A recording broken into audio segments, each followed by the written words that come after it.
Hay un silencio que solo conocen los hombres viejos, uno que no viene del exterior, sino de adentro.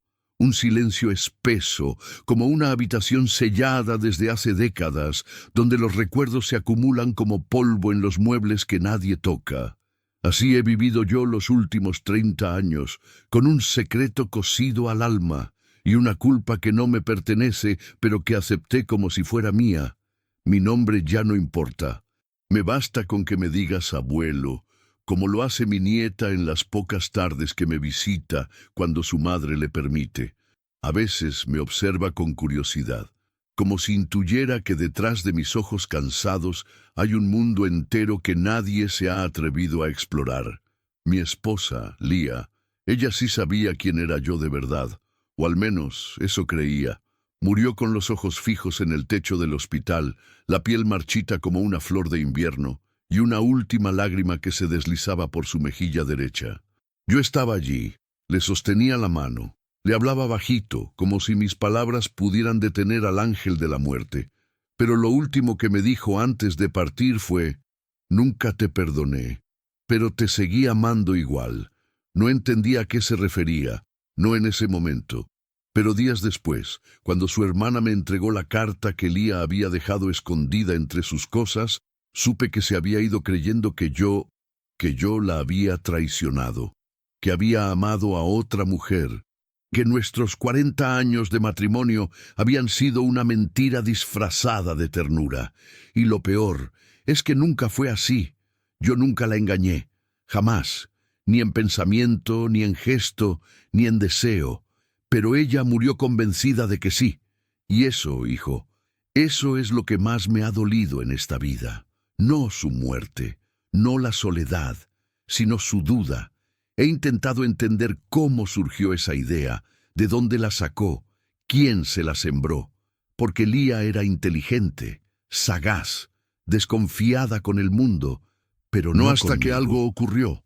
Algo que, aún hoy, no logro reconstruir del todo. En la carta que me dejó, escrita con tinta azul y una caligrafía temblorosa, decía: «Me dolió más tu mentira que la traición. Te vi entrar a su casa 2 veces. Nunca quise preguntarte, tenía miedo de que me confirmaras lo que ya sabía. Aún así, cocinaba tu comida favorita los domingos. Porque amar a veces es seguir sirviendo la mesa al que te hiere». ¿Y saben qué es lo más desgarrador de esas palabras? Que yo sí estuve en esa casa, 2 veces, es cierto, pero no por lo que ella pensaba. La casa era de una mujer llamada Aurelia, una vieja amiga de mi juventud que había caído en desgracia. Viuda, enferma, con los ojos tristes y la voz apagada. La ayudé a vender su terreno, le llevé medicinas, le hablé de Dios. Nunca la toqué. Nunca la miré con otros ojos. Fue un acto de compasión, de humanidad. Tal vez sí, un error de juicio. Tal vez debí contárselo a Lía, pero no lo hice, no porque quería esconder algo, sino porque pensé que no importaba, que no hacía falta, que equivocado estaba. Y así, mi esposa murió con un nudo en el corazón, creyendo que había amado a un hombre infiel. 30 años han pasado desde entonces, 30 años en los que no he vuelto a amar, ni a mirar, ni a tocar a nadie. 30 años con esa carta guardada en mi cajón, sin saber qué hacer con ella. Pero hace unos días, mi nieta, esa pequeña criatura de ojos inquietos, encontró la carta mientras buscaba una libreta para sus dibujos. Me miró y me preguntó: «Abuelo, ¿quién era Aurelia?». Y ahí supe que era hora de hablar, de contar toda la verdad, de limpiar mi nombre, aunque ya no me quede mucho tiempo, de dejar este mundo con el alma en paz, porque cuando el silencio te acompaña por 3 décadas, uno aprende que la verdad no solo libera, también redime. He aprendido que el amor, por sí solo, no salva a nadie. Eso lo comprendí tarde, cuando ya no tenía a quién decírselo. Cuando mi cama era demasiado grande para un solo cuerpo y el silencio de la casa se volvía insoportable.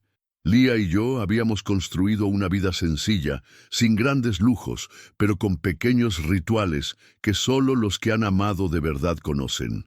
Ella servía el café con 2 cucharadas exactas de azúcar, como me gustaba.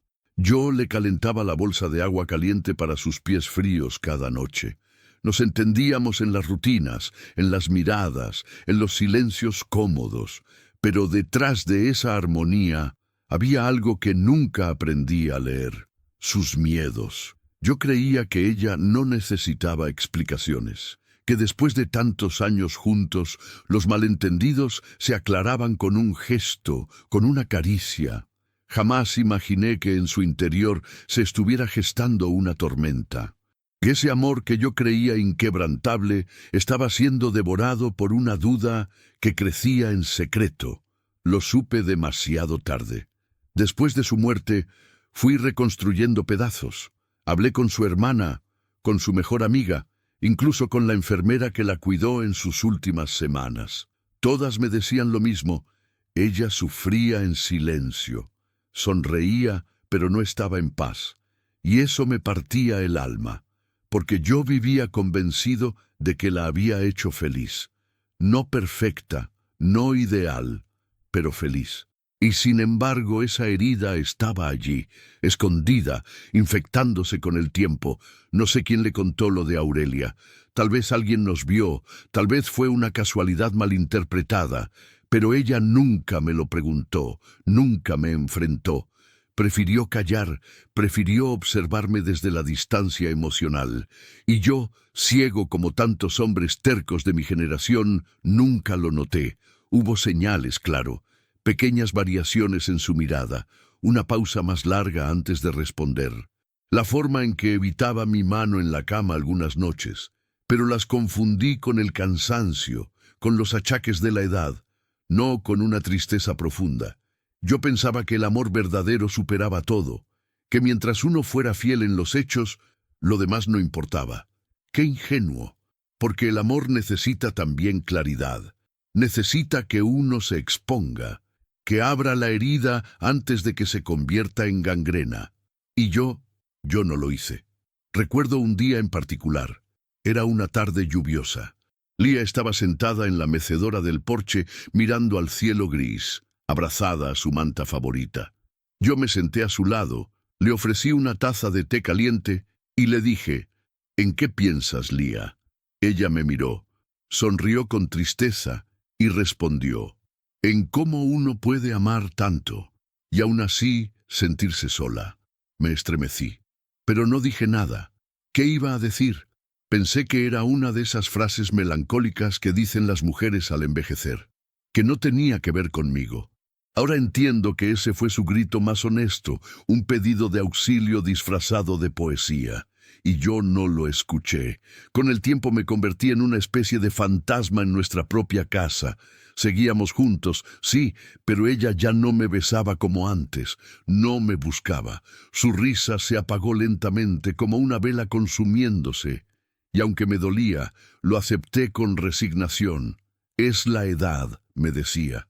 Son cosas normales de la vejez. Pero no era eso. Era el veneno del pensamiento no dicho. El cuchillo de la sospecha clavado en su pecho, y lo más cruel de todo es que ese cuchillo no lo puse yo, pero nunca lo quité. Algunas noches, después de su muerte, me despierto empapado en sudor, como si su voz me hablara desde el más allá. Me dice cosas que nunca dijo, me pregunta por qué no le expliqué, por qué no fui más transparente, por qué dejé que la duda creciera como una hiedra oscura, y no tengo respuestas. Solo tengo la imagen de sus ojos tristes en aquel hospital, la última lágrima, y la frase que aún me desgarra: nunca te perdoné, pero te seguí amando igual. No sé si alguna vez has sentido que te estás pudriendo por dentro, mientras por fuera todos te ven igual. Es como vivir en una casa en ruinas, pero con la fachada recién pintada. Así era yo después de la muerte de Lía. Caminaba, saludaba, incluso hacía algún chiste en la panadería del barrio. Pero por dentro, era un terreno devastado. Los días siguientes a su entierro fueron una mezcla de rabia, confusión y un silencio brutal.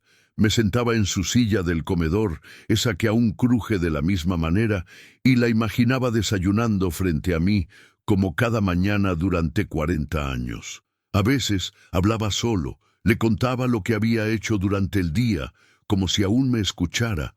La locura de los viejos, dirán algunos, tal vez. Pero era la única manera que tenía de no enloquecer del todo. Recuerdo que una tarde, una semana después del sepelio, entré a su ropero. Aún estaba todo ahí. Su abrigo de invierno, el perfume que usaba desde que teníamos 30, el pañuelo que llevaba al cuello en los días de viento. Me senté en el suelo, con uno de sus suéteres entre las manos y lloré. No esas lágrimas contenidas y dignas que uno intenta guardar. No, lloré como un niño, un llanto desgarrado, con gemidos, con la cara enterrada en la lana que aún olía a ella. Y ahí, en ese momento tan crudo, entendí que había cosas que nunca podría reparar, que aunque un día el mundo supiera la verdad, ella ya no estaría para escucharla, que su tumba no podía recibir disculpas, que el perdón, cuando llega tarde, es apenas una sombra de lo que pudo ser. Comencé a preguntarme muchas cosas. ¿Por qué no me enfrentó? ¿Por qué prefirió callar? ¿Tampoco confiaba en mí? ¿O fue más bien su manera de castigarme, de hacerme vivir con esa culpa sin darme la oportunidad de defenderme? Leí su carta una y otra vez, buscando alguna contradicción, alguna grieta, algo que me permitiera aferrarme a una esperanza de que todo había sido un malentendido menor. Pero no, estaba allí, con su letra, su tinta, su dolor. Y lo que más me dolía no era lo que decía, sino lo que callaba. Porque Lía, incluso en su despedida, no me acusaba con rabia, no me insultaba, no me deseaba mal, solo escribía con tristeza, una tristeza que traspasaba el papel como una herida abierta. Ella me amó, hasta el final, incluso mientras creía que la había traicionado. Ese es el tipo de amor que destruye a quien queda vivo. No sé si fui cobarde por no haber contado nunca lo de Aurelia. Tal vez lo fui. Me decía que no tenía importancia, que era apenas un favor, una ayuda, una deuda moral. Pero lo cierto es que ocultarlo fue lo que permitió que todo se deformara. La falta de palabras es también una forma de traición, aunque no tenga intención. Y empecé a recordar momentos que antes creía banales, pero que ahora adquirían un peso distinto. Una noche, por ejemplo, en la que llegué tarde a casa y ella ya estaba dormida en el sofá. Tenía los ojos hinchados. Le pregunté si había llorado y me dijo que era por una película. Le creí. Ahora sé que era mentira. Otra vez me trajo una sopa que sabía distinto. Le pregunté si había cambiado la receta y me dijo que era mi paladar que estaba viejo. No era eso. Era ella, cambiando cosas pequeñas, tal vez para probar si yo notaba algo, si me importaba lo suficiente. Y yo no noté nada. Pasé de largo, como quien camina junto a un abismo sin darse cuenta de que cada paso lo acerca al borde. Los recuerdos duelen, no porque sean malos, sino porque ya no se pueden tocar, porque te obligan a mirar atrás, sabiendo que no hay regreso. Cada pequeño gesto de ella ahora me parece una súplica que ignoré, cada mirada una pregunta sin respuesta. Algunos me han dicho que no tengo la culpa, que si ella no habló, fue su elección, que yo no podía adivinar lo que no se decía, pero esas palabras no alivian, porque uno sabe, uno siente cuando el amor se está apagando, aunque se niegue a aceptarlo, y ahora solo me queda el eco de su voz, y la certeza de que me amó, incluso mientras moría con una mentira clavada en el corazón. A veces pienso que si nunca hubiera vuelto a ver a Aurelia, mi vida habría seguido su curso sin estas grietas. Pero entonces me pregunto si vivir con los ojos cerrados para evitar los malentendidos no es también una forma de egoísmo. La bondad, cuando no se explica, puede parecer traición, y en mi caso, costó un amor entero. Aurelia, ese nombre todavía me sabe a pasado, a cosas no resueltas. a promesas que nunca existieron. La conocí mucho antes de que Lía apareciera en mi vida. Éramos jóvenes, estudiantes de literatura en un curso que ni siquiera terminé. Ella tenía una manera extraña de mirar el mundo, como si todo fuera poesía, incluso el dolor. Compartimos tardes de café, charlas largas en la biblioteca y una complicidad silenciosa, pero nunca fuimos más que eso. No hubo besos, no hubo caricias. Lo nuestro era otra cosa, algo que solo los tímidos y los heridos saben compartir. Después de un par de años, cada uno tomó su camino. Yo conocí a Lía, me enamoré, me casé. No supe más de Aurelia en décadas, hasta aquel día en que la vi sentada en la plaza del barrio, sola, con la misma bufanda de antaño, pero envuelta en una tristeza espesa. Me reconoció de inmediato, sonrió, pero esa sonrisa no tenía alegría, solo alivio. Me contó que había enviudado hacía poco, que su esposo la había dejado con deudas y que no tenía hijos. Vivía en una casita modesta, medio en ruinas, a 3 calles de la mía. No vine a buscarte, me dijo. Fue casualidad, pero si crees en el destino, entonces quizá tenía que verte. Y yo, tonto de mí, creí que podía ayudarla, sin pensar en consecuencias, sin imaginar lo que eso provocaría. Fui a su casa 2 veces, la primera para llevarle un encargo del médico del barrio que me pidió el favor. La segunda porque ella me llamó llorando, diciendo que no sabía cómo pagar la luz ese mes. Le llevé algo de dinero. No fue mucho, pero bastó para que todo comenzara a desmoronarse. Salí de su casa al atardecer, y ahí, justo enfrente, vi a Mirta, la vecina chismosa, mirándome desde la ventana del 2.º piso. No dije nada, no pensé que importara, pero las palabras vuelan, las miradas se deforman, y las historias se tejen con hilos venenosos cuando hay ociosos con lengua suelta.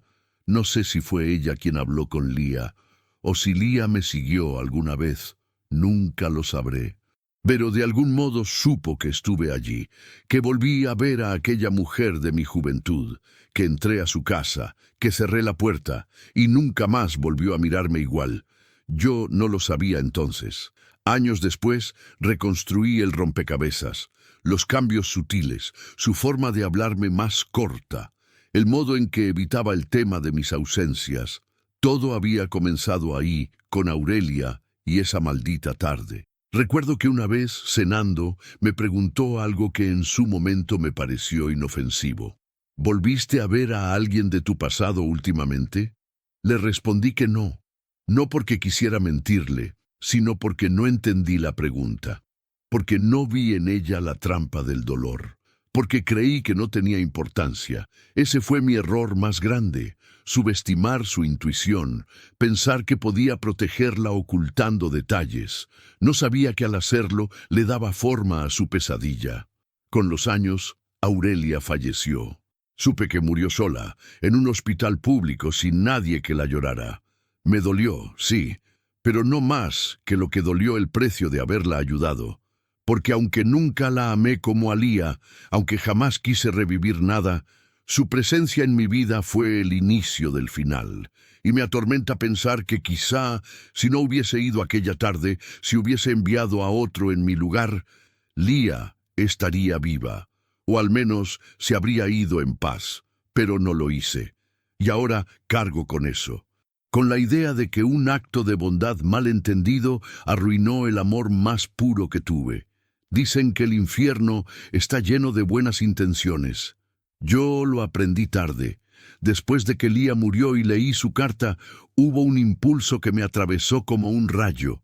Quemarlo todo, su ropa, sus cartas, nuestras fotos de juventud, el vestido con el que se casó, todo, como si eliminar lo tangible pudiera borrar el dolor intangible que me habitaba, como si al destruir las pruebas de nuestro amor roto pudiera empezar de nuevo. Me levanté una madrugada y encendí la chimenea. En la sala puse una caja de cartón con varios álbumes. Tomé uno al azar. Era el del año 1978, el viaje a Bariloche. La nieve, los lagos, los gorros tejidos.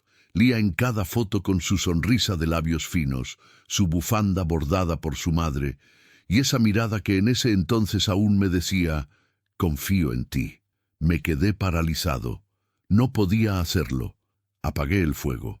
Y entendí que la memoria, por más que duela, merece su espacio. Desde entonces, cada día saco una foto distinta y la dejo sobre la mesa. Es mi ritual. A veces la observo durante horas. Otras solo la paso por los dedos, como quien acaricia una herida. Y es que aunque Lía se fue con una mentira en el corazón, su vida fue mucho más que esa sombra. Fuimos felices, a nuestra manera. Imperfectos, sí, como todos. Pero hubo risa, hubo pasión, hubo años de complicidad que no pueden borrarse por un malentendido. No me niego a su dolor, pero tampoco permito que una parte de la historia sepulte el todo. He pensado muchas veces en escribirle una carta. No por esperanza ni por fe, sino por necesidad, como quien habla con un fantasma sabiendo que no recibirá respuesta. Lo he intentado varias veces. Comienzo con mi amor y luego me detengo. ¿Qué puedo decir que no suene a excusa? ¿Qué palabras podrían limpiar la herida que no supe evitar? En una de esas cartas llegué a escribir: nunca fue ella, siempre fuiste tú. Incluso cuando me quedaba callado, era tu rostro el que tenía en la mente. Incluso cuando estaba lejos, eras tú la que marcaba mi regreso. Perdóname, no por haber hecho algo malo, sino por no haber entendido lo que necesitabas de mí.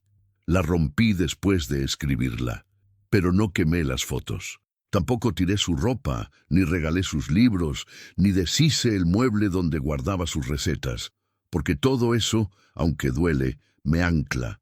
Me recuerda que, a pesar de su desconfianza final, hubo amor real, y eso no me lo puede quitar nadie. Un día vino mi hija, Sira, a visitarme. Me encontró mirando una de esas fotos. Era de una Navidad antigua, con Lía sirviendo el pavo, y yo abrazándola por detrás, mientras reíamos como dos adolescentes. Sira me miró, con una mezcla de ternura y distancia, y me dijo: siempre pensé que ustedes eran indestructibles. Yo no supe qué responder, porque sí, lo fuimos, hasta que no lo fuimos más. Sira no sabe lo de la carta. No se lo conté, ni a ella, ni a nadie más, excepto a mi cuaderno viejo, ese que escondo bajo el colchón. No sé por qué guardo el secreto. Tal vez por vergüenza, tal vez porque siento que si lo comparto, pierdo lo poco que me queda de ella. La verdad, cuando se comparte, también se diluye, y yo necesito que esto siga siendo mío, este dolor, esta culpa, esta historia inconclusa. Hay noches en las que sueño con Lía, pero no con la mujer triste de sus últimos días, ni con la que me escribió aquella carta. No, sueño con la joven que conocí en la feria del pueblo, con las manos llenas de anillos y una flor en el cabello, con la que me dijo, la primera vez que me besó: no me lastimes, he esperado mucho para amar sin miedo. Y yo le prometí que nunca lo haría. No fallé por acción, fallé por omisión, y eso con los años pesa más. No quemé las fotos porque en ellas está la verdad que no supimos defender, porque ahí estamos nosotros, en la pureza del amor antes de la sospecha, porque necesito cada día recordarme que lo que tuvimos fue real, aunque al final haya dolido. Porque la verdad que uno vive, aunque sea incompleta, merece ser contada en imágenes, aunque ya no haya palabras. Hay fechas que se clavan como estacas en el alma. La Navidad es una de ellas, no por los regalos, ni por el arbolito, ni siquiera por las canciones que repiten los supermercados cada año, sino por lo que representa: la mesa llena, la risa compartida, los abrazos que ya no vuelven. Y para mí, hay una en particular que nunca olvidaré. La última Navidad que pasamos juntos. Fue un 24 de diciembre templado, de esos veranos en los que la brisa te engaña por la tarde, pero la noche cae espesa. Lía cocinó como siempre, aunque con menos entusiasmo.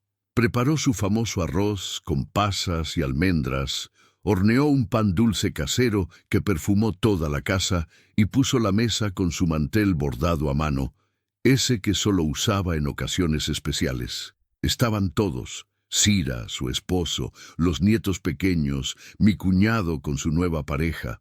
La casa estaba llena de voces, de platos que chocaban, de niños corriendo descalzos. Pero ella estaba ausente. Sonreía, sí, como siempre. Pero había algo en sus ojos, una especie de sombra detrás de las pupilas, una distancia invisible que yo, en mi torpeza emocional, no supe interpretar. Yo la observaba mientras hablaba con los demás, servía copas, acomodaba servilletas. En un momento se cruzaron nuestras miradas. Me sonrió, pero fue una sonrisa triste, de esas que parecen decir: te veo, pero ya no te reconozco. Yo respondí con un guiño, como hacíamos en los viejos tiempos, esperando que eso bastara. Pero no bastó. Después de la cena, cuando todos brindaban, ella se alejó discretamente al jardín. Pensé que necesitaba aire, que estaba cansada. La seguí unos minutos después. La encontré sentada en el banco de piedra, mirando al cielo estrellado, abrazada a una chalina azul. Me senté a su lado en silencio. Estuvimos así un rato, hasta que ella dijo, casi susurrando: ¿tú crees que el amor se desgasta? La pregunta me tomó por sorpresa. Tardé en responder. No, creo que se transforma. Ella asintió, pero no pareció convencida. Luego añadió: a veces siento que estamos casados con la idea de lo que fuimos, no con lo que somos ahora. Esa frase me atravesó. Pero en vez de responder con el corazón, respondí con la razón. Le dije que eso era normal, que después de tantos años era imposible mantener la misma intensidad, que lo importante era estar juntos, seguir eligiéndonos. Ella no dijo nada. Me tomó la mano, la apretó con suavidad y se levantó para volver a la casa. Yo me quedé ahí, destrozado por dentro, porque entendí que estaba diciéndome adiós sin decirlo. Esa fue la última Navidad en la que Lía se sentó a mi lado. En enero comenzaron sus dolores, en febrero las pruebas médicas, en marzo el diagnóstico. Un cáncer que había avanzado en silencio, como tantas otras cosas entre nosotros. Durante sus tratamientos, yo estuve allí, todos los días, llevándola al hospital, sujetando su pelo cuando vomitaba, limpiando las lágrimas que se le escapaban cuando creía que yo no la veía. Pero nunca volvió a preguntarme nada, nunca mencionó a Aurelia, nunca me enfrentó, y eso era lo más cruel. El silencio entre nosotros ya era un tercer huésped en la casa. Dormía entre nosotros, caminaba por los pasillos, se sentaba en la cabecera de la mesa. Un día, mientras la ayudaba a vestirse para una consulta, se detuvo frente al espejo. Se miró largo rato. Luego me miró a mí y dijo: «Ya no soy la misma. ¿Tú aún me ves hermosa?» Me quedé mudo, no porque no lo creyera, sino porque su voz tenía un tono de derrota tan hondo que cualquier palabra me parecía inútil.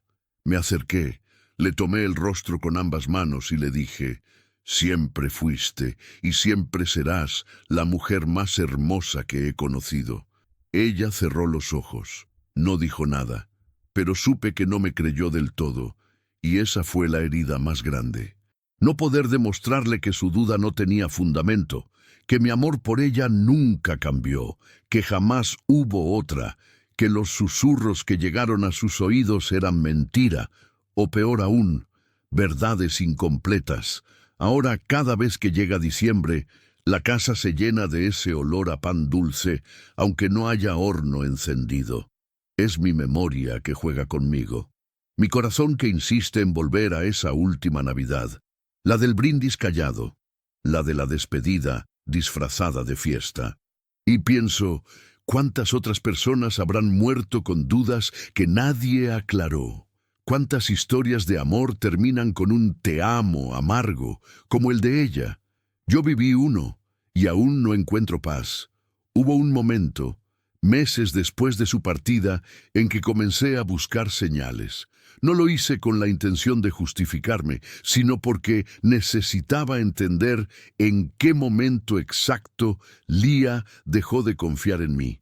Cómo una sospecha se volvió certeza. Como una duda que pude haber disipado con una sola conversación, terminó por enterrarse en su alma como una daga. Una mañana de otoño, revisando una de las cajas que ella dejó en el altillo, esas que uno guarda con la excusa de por si acaso, encontré su viejo cuaderno de notas. No era un diario íntimo, sino un cuaderno de cocina, con recetas suyas, heredadas de su madre y otras que anotaba viendo la televisión.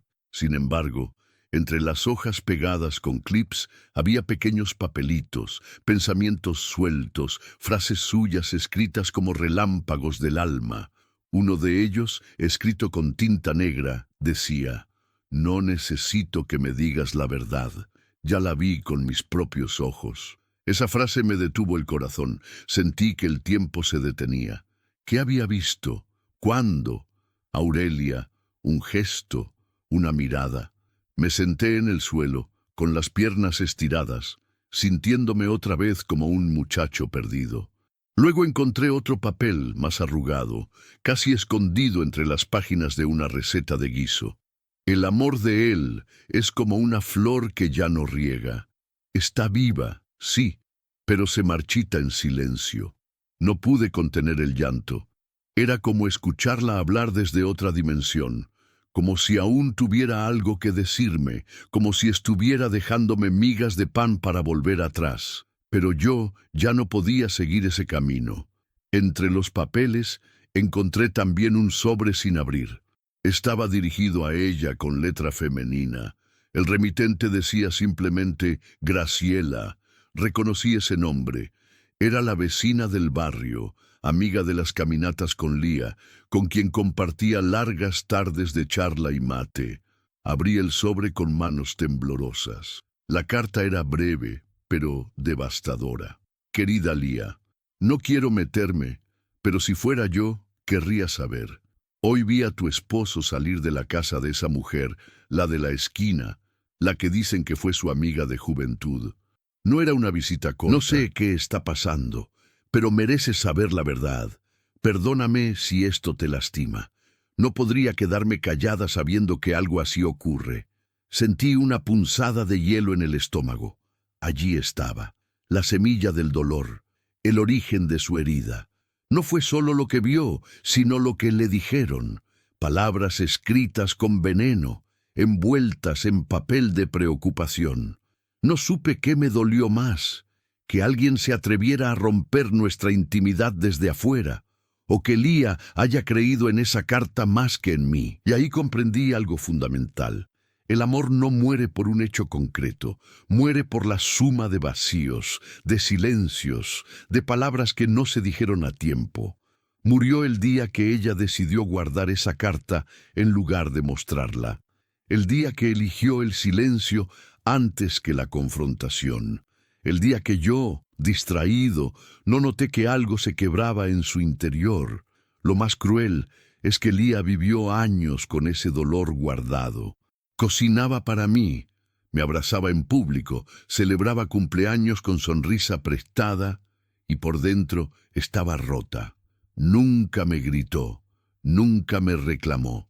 Fue su manera de castigarme y lo logró, porque ahora, al leer esa carta de Graciela, sentí como si me hubieran arrancado el alma con una cuchara oxidada.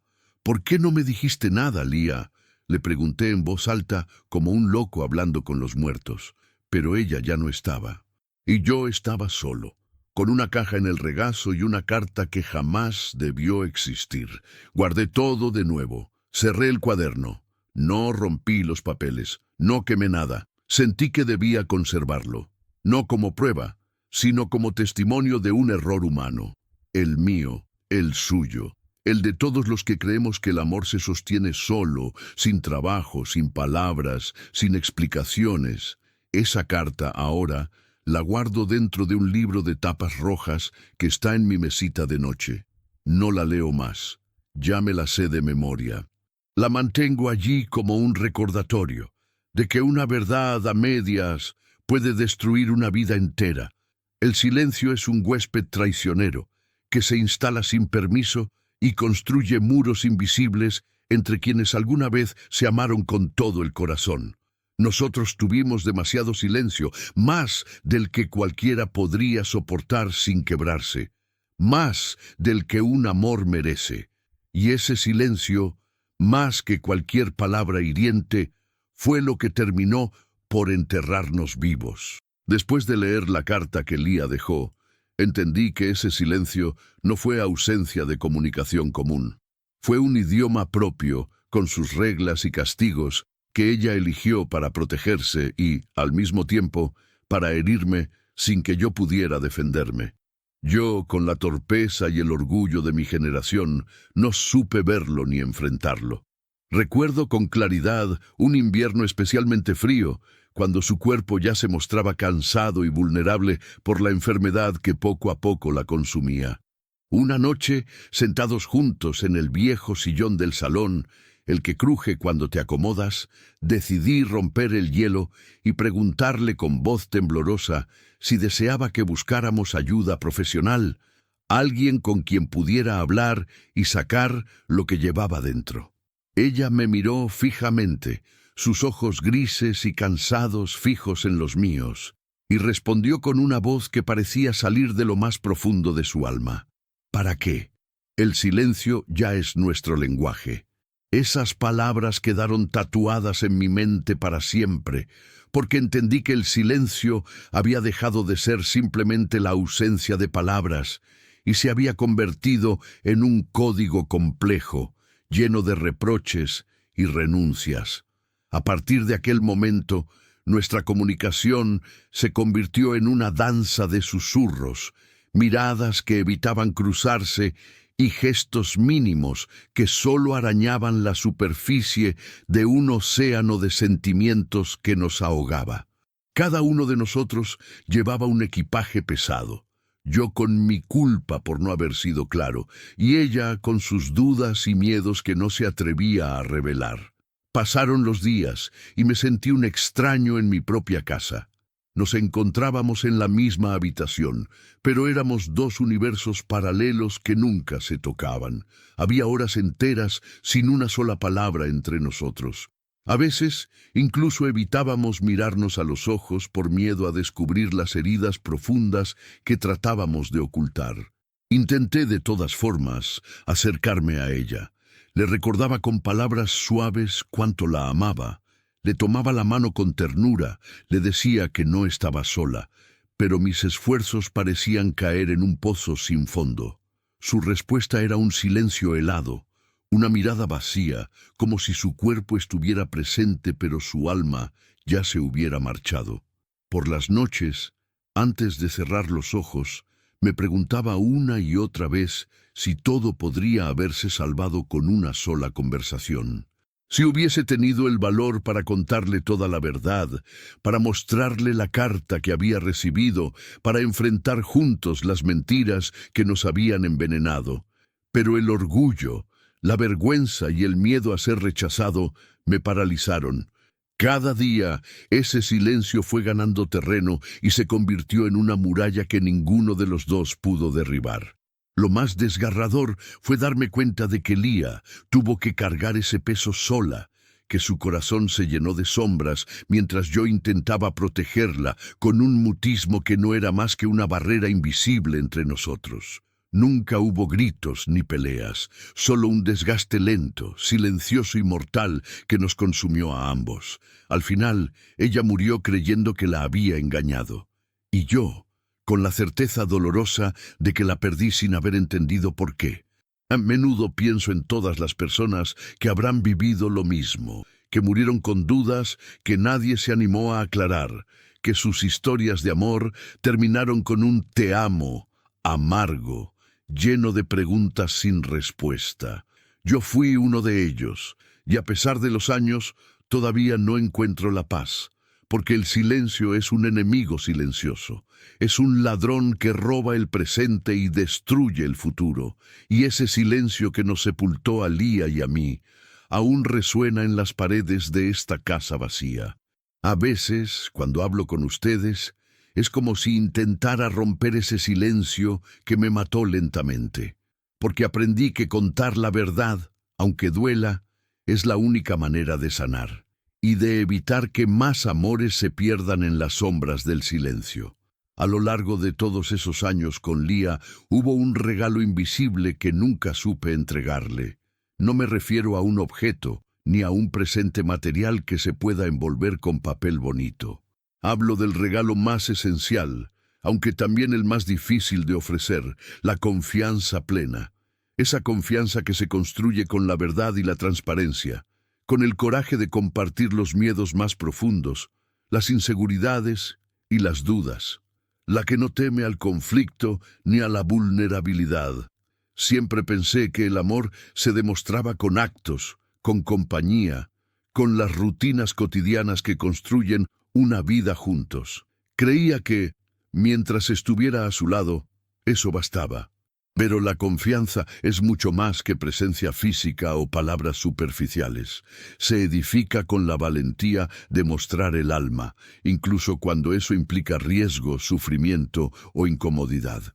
Recuerdo claramente aquella tarde en que Lía, con su voz dulce pero firme, me preguntó: ¿por qué no me cuentas todo? ¿Por qué me dejas afuera de lo que te preocupa? Yo respondí con evasivas, con medias verdades. No es nada, que solo servía para alejarla más. Ella insistió, y yo me encerré en mi silencio. No entendía en ese momento que esas pequeñas omisiones eran grietas en la tela de nuestra relación.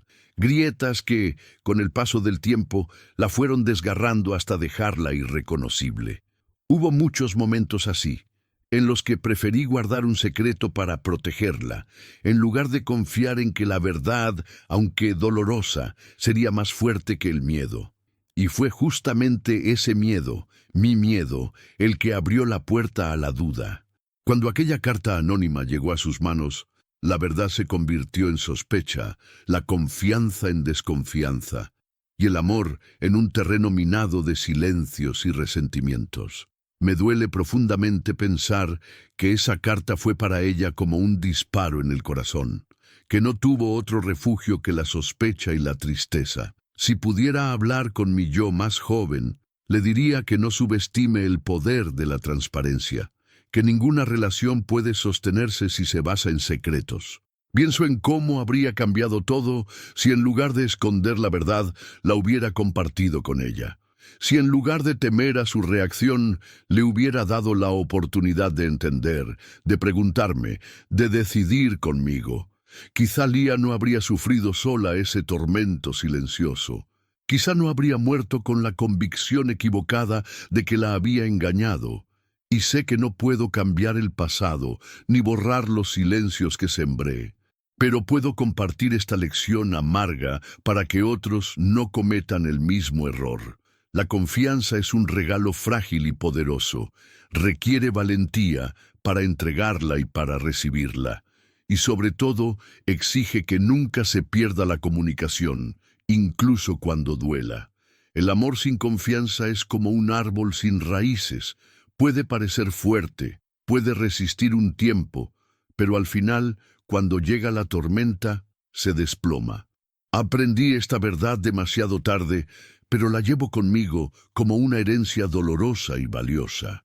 Y ahora, cuando veo a mi hija Sira, trato de enseñarle que ser honestos, aunque sea difícil, es la base de todo amor que quiere perdurar. Porque nadie merece morir con una mentira clavada en el pecho. Nadie merece vivir con la sombra de la duda. Y yo aprendí eso a costa de perder al amor de mi vida. Pasaron los años, y aunque intenté recomponer mi vida, hubo un vacío que ni el tiempo pudo llenar. Las heridas emocionales no cicatrizan con rapidez, y el recuerdo de Lía seguía vivo, latente, como una sombra que se niega a desaparecer. En esos momentos de soledad profunda, donde las memorias parecen más vivas que el presente, entendí que había heridas que solo el tiempo, o tal vez nadie, podría sanar por completo. Pero la vida, con su extraño sentido del humor y su capacidad para sorprendernos cuando menos lo esperamos, me tenía reservado un encuentro inesperado que cambiaría por completo mi forma de ver todo lo que creía cerrado y perdido. Era una tarde de otoño, con hojas secas revoloteando y el aire fresco anunciando la llegada del invierno. Caminaba por el parque cercano a mi casa, buscando esa calma que a veces no encuentro en las paredes de mi hogar. Vi a una mujer mayor sentada en un banco, con la mirada fija en un álbum de fotos que sostenía con delicadeza en sus manos. Tenía el cabello canoso, recogido en un moño sencillo, y su expresión era un mosaico de tristeza, nostalgia y una esperanza casi infantil. Al cruzar miradas sentí un escalofrío. Algo en su rostro me resultaba familiar. Me acerqué con cautela, sin saber si debía interrumpir o simplemente pasar de largo. Pero ella me sonrió, y en ese instante reconocí a Aurelia, aquella mujer que en mi juventud fue un suspiro, un sueño, una presencia fugaz pero imborrable. «No puedo creer que seas tú», dijo con voz quebrada. «Han pasado tantos años». Nos saludamos con una mezcla de timidez y emoción. Comenzamos a hablar, primero con palabras vacilantes, pero poco a poco la conversación fluyó con una sinceridad que ni siquiera esperaba. Ella me contó cómo habían sido sus años después de aquellos encuentros que yo creía pasajeros. Me habló de la soledad que la envolvió, del dolor de perder no solo la amistad que alguna vez tuvimos, sino también la posibilidad de aclarar las cosas con Lía. Me confesó que había sufrido mucho, que la verdad fue distorsionada y que las malas lenguas, los rumores y los malentendidos habían destrozado no solo nuestro amor potencial, sino también su propia vida. Hablamos de los errores, de las palabras no dichas, de las heridas que ambos cargábamos. Ella compartió que nunca quiso ser la causante de ese abismo entre Lía y yo, pero que las circunstancias y las miradas de juicio habían conspirado contra nosotros. Sentí que no era el único con esa carga. Aurelia también había vivido la traición del silencio, la soledad del desprecio y la tristeza del amor no correspondido. Durante horas, en aquel banco del parque, dos viejos compañeros encontraron consuelo en la palabra compartida, en la escucha atenta, en el reconocimiento del dolor ajeno. Fue un diálogo que me brindó una redención inesperada, porque al escuchar su versión, al entender sus arrepentimientos y su dolor, pude perdonar no solo a ella, sino también a mí mismo.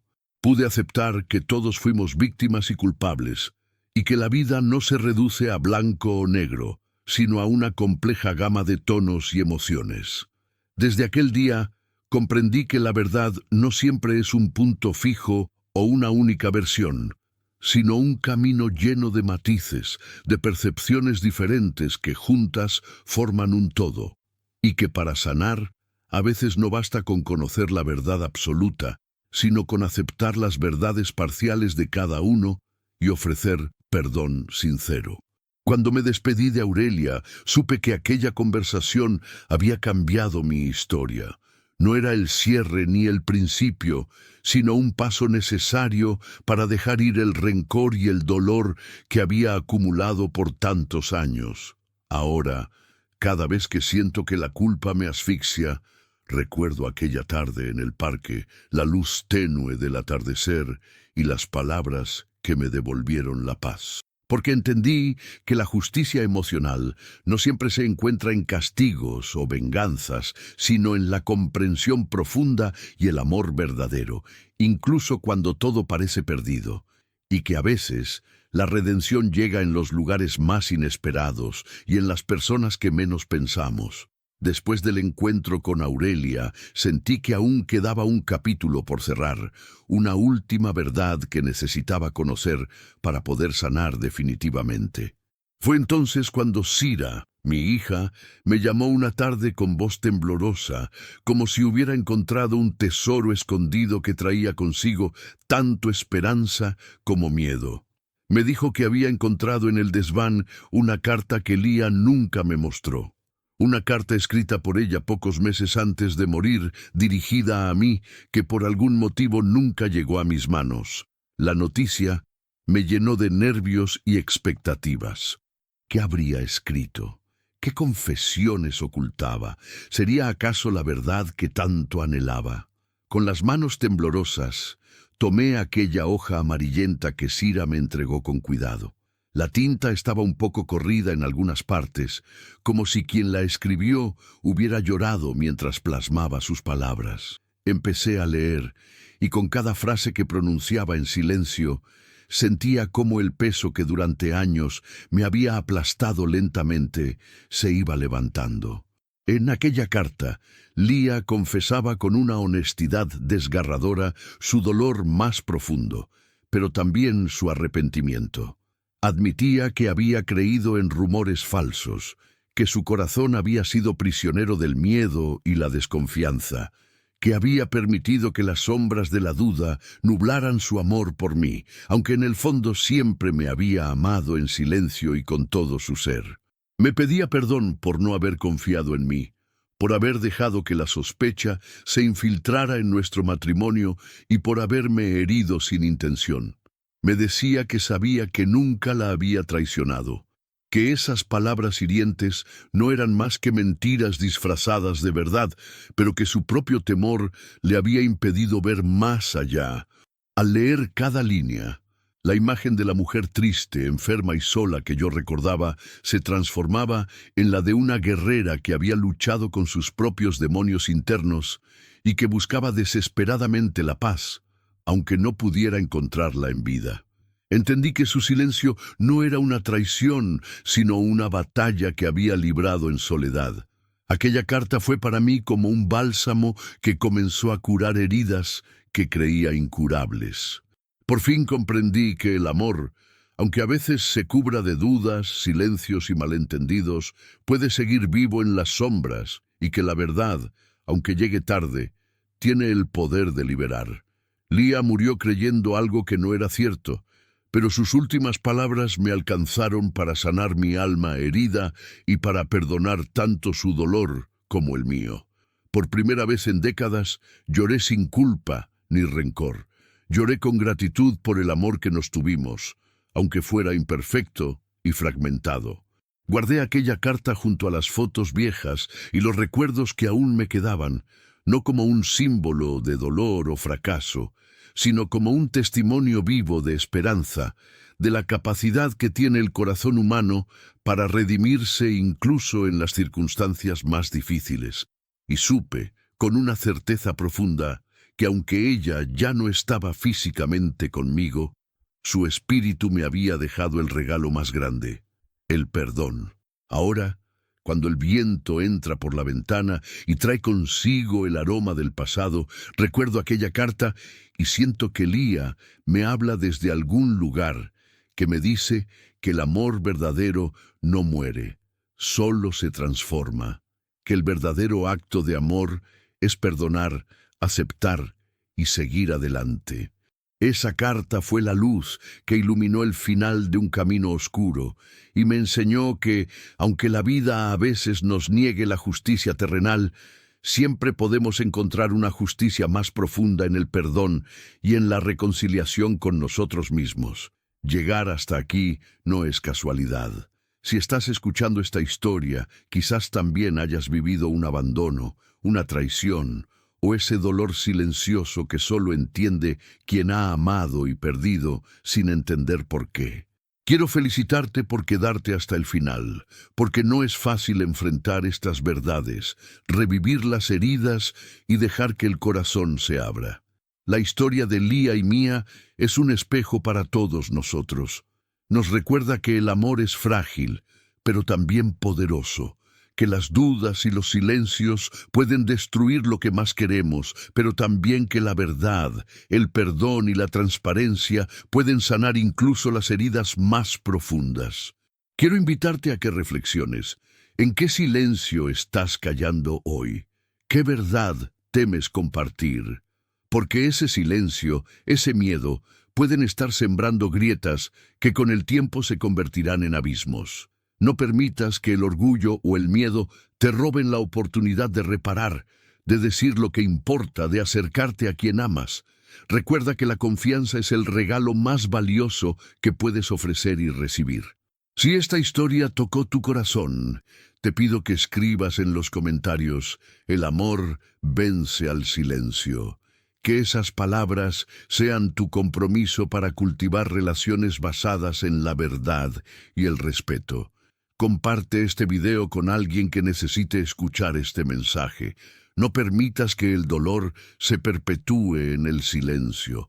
Sé un puente de luz y esperanza para otros. Si aún no estás suscrito, te invito a hacerlo ahora mismo. Aquí encontrarás historias que te acompañan, que te enseñan y que te recuerdan que nunca estamos solos en el camino. Y si ya eres parte de esta comunidad, gracias por confiar y estar presente. Eres un pilar fundamental para que este mensaje llegue más lejos. Ahora, te invito a que te quedes unos minutos en silencio con la música que acompaña esta historia, para que el agradecimiento y la paz llenen tu corazón. Aprovecha este momento para orar, para pedir fuerza, para renovar el amor en tu vida. Gracias por abrir tu corazón. Que Dios te bendiga siempre.